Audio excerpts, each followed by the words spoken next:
What is up? What is up? So question came up again. And as you guys know, I'm just trying to answer as many of the different questions as possible.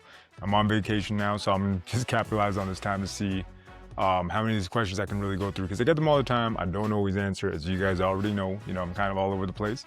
But that being said, if you are interested in a consultation, 30-minute, just for me to answer all your questions, quick styles, be sure to click the link there. Or if you're interested in losing that fat, getting in shape, and getting your dick bigger, be sure to get at me too. Just click the link in the description. All right, so the first thing that I want to address here was the best way to train. A lot of people always ask me like, yo, what is the best way to go about it? What are the best exercises, that and the other? The first thing that I want to address though is the thing that's usually missing for most people to be successful, whether it's fat loss or fitness. It's always the same thing when it comes down to the fundamentals. The fundamental thing that you guys got to be doing that you're probably missing out on is consistency. So in order for you to develop discipline, right? A lot of people are motivated when they start. They're like, okay, you know what? Girl just broke my heart. Some girl left me. She's like, my dick's too small. Whatever the case may be, that gets you started in PE. You need to know exactly what that inciting incident kind of was, and sometimes use that to stroke that fire, so to speak, and basically just get that ball rolling. Now, when you get the ball rolling, you're going to realize that momentum is only built up from you being consistent, right? If you're not consistent, you're never going to build up momentum. And it's kind of one of these things that turns into this beautiful flywheel that will ensure that your gains will continue to come. Now, if you do not actually develop the discipline needed, your PE will never work, right? I can give you the best program ever. It's not going to happen. So the first thing that I always tell everybody, you got to develop a plan that, number one, you can follow consistently. Number two, you will actually be disciplined enough to follow through with over the span of at least a year, right? So if you got a plan where it's kind of like, okay, you know what, this is going to work for me, but right now you're in a season of life where you have the time to spend an hour and then later on you don't, it's going to fall apart real quick. So the one thing that you have to know from the onset is how much time do you have to realistically dedicate to your PE workouts, right? And know that that's not going to change over the course of at least a year. Whether you're going for length or girth, it really doesn't matter, right? Which is the other thing that I want to address here too. But you got to have these things down pat. It is foundational. It is what you're going to build everything else off of when it comes to PE, right? If you don't do these things, then you might as well just throw it all in the garbage and just say, hey, you know what? It doesn't work. It doesn't work for me. It's going to be a scam, whatever the case may be.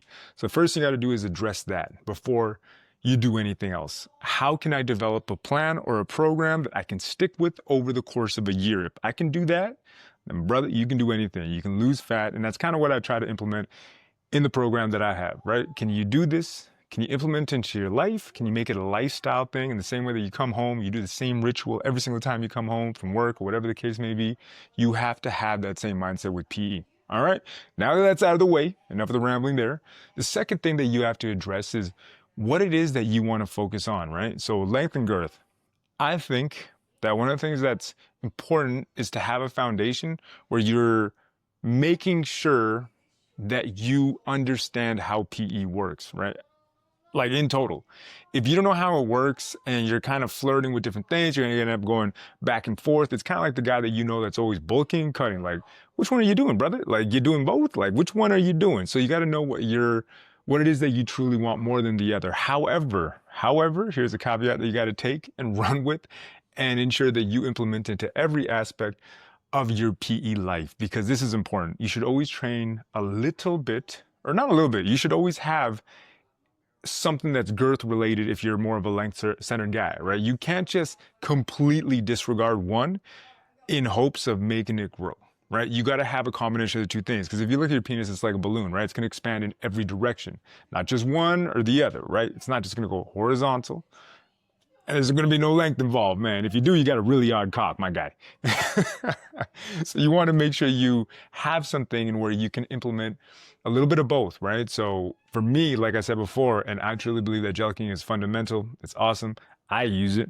I don't hate on people that don't, but it's up to you if you don't want to do it, right? And the way that I go about it, again, like I mentioned before, already previous times, a lot of people hate it. I listen to Hank too, and he makes perfect sense. And again, the way that I go about it is don't do it with a fucking death grip, my guy. Relax. It's more of a massage. It's not meant to be somewhere you're going like at 100% like erect length, man. Like you got to settle down with it. You got to make sure that it's more like a massage, man. You got to take your time, enjoy it, and have that aspect down. The other thing too, it's you got to know what modalities you're going with. Like initially, that's the other thing that I want to address here. Manuals do work, right? I heard some buzz about how, manuals are pointless, you shouldn't do them, blah, blah, blah. I still do them as a great way to warm up. Is it the meat and potatoes of my workouts anymore? No, it's not, because it's not going to give me the stimulus that I need. And over time, you need that progressive overload, right? So you do need these things when you're starting off. Build that foundation, get comfortable with your body, understand how it works, how you react to things. And then that's when you start to graduate to more of the heavy duty type exercise. Think calisthenics. Even though you can start off with weights right away, you don't necessarily have to, right? You could start off with calisthenics and get a long, long way. You could do push-ups, pull-ups, whatever. And in this case, you could do manuals, you could do bundle stretches, you could do jelks, you could do all that kind of good stuff and make a lot of gains, right? But eventually, you're gonna have to graduate to something something a little bit more hardcore, right? And for me, I truly believe that the best way to make gains is a combination of some type of heavy duty length exercise. And for me, that is my extender. I love my extender. And the other thing that I would highly recommend also is pumping. By far the best thing for girth, healthy, recommended by doctors. It's recommended for a reason. So when I got asked the question, what is the best combination to ensure that I can make the most gains as possible? I would highly recommend a combination of an extender, right? And pumping. However, there's other options, right? These aren't the only ones. The other thing that I would recommend as well is hanging, right? Hanging, hardcore as well. And again, I talked to Rob from p-hanger.de. Be sure to check that out. And, he gave me the compression hanger that he has designed. The thing is beautiful, right? Spectacular. The only thing that you got to keep in mind is that you got to stand there for some time, right? And that's kind of what becomes, it became a little bit cumbersome. However, it was truly effective. And I kind of like to alternate between using the extender that I got. Again, I got the Epic extender and that thing is fucking awesome, right? I got that here, brought it on my trip with me because, I plan on using it as much as I possibly can because I want to make these gains, right? And while I'm here, it's just kind of the best way to go about it passively. An hour or two before bed, why not? Right, so again, Epic extender, hanging, and on top of that, pumping, right? Pumping, by far, I think it's probably the GOAT exercise. I think it's recommended by urologists for a reason. I think it's highly effective. I have made most of my girth gains from it. And, like I told you guys before, when I was experimenting, combining clamping with pumping, I think that was probably what led to the most girth gains that I made. And obviously, bad nutrition and these other things, unfortunately, led to me losing some of those gains. But I think, as I'm working towards it now, I'm pretty much close to where I was before, right? So again, these are the modalities that I use and I find to be the most effective at this stage of my PE journey, right? But at the same time, the one thing that I do want you guys to take and consider is that we are all on different parts of our PE journey. For somebody starting off, man, you might just need to pump for half an hour and make gains, right?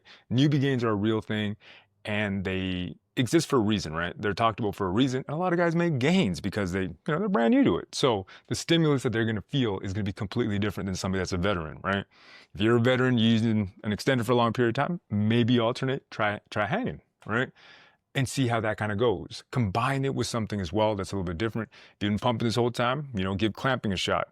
You can't stay completely stagnant in your approach because if you're too static, I also feel like if you're, 5 years, 10 years doing the same thing, you may not make as many gains as you would if maybe you implemented some type of new stimulus and combined it somehow, right? So when I talk about progressive overload, it might also be a combination of two different modalities, to get the most out of it. And again, when it comes to progressive overload, though, you do got to find a way to basically make it a little bit more difficult. The stimulus has to be there. If it's not, you probably won't make gains, right?